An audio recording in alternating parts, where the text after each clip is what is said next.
Much. I am so honored to be able to be here. It's an incredible privilege because this spot, in my view, is perhaps the most historic real estate in all of the city of Los Angeles. And we'll be hearing much more about the history of this spot later, and I'm certainly not going to recite the entire history.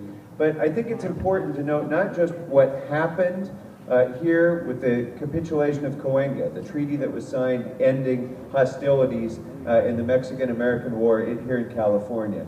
But it's also important to remember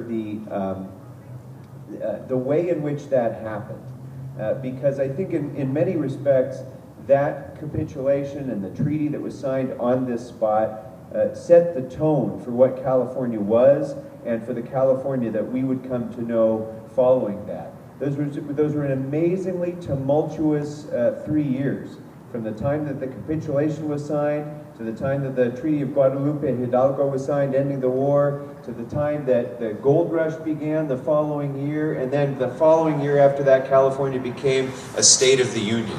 That's a remarkable amount of history that happened in those brief 3 years. But throughout that time, I think much of what we recognized through that was the multicultural nature of California, because it wasn't just a simple matter of transferring California from Mexico to the United States.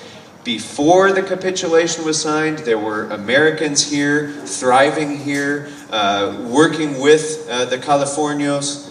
After the capitulation was signed, there continued to be Californios working in concert with the Americans and so forth. In fact, Andres Pico, who signed the capitulation on behalf of the Californios, went on to become a member of the California State Legislature, as a member of the Assembly and then a member of the California State Senate.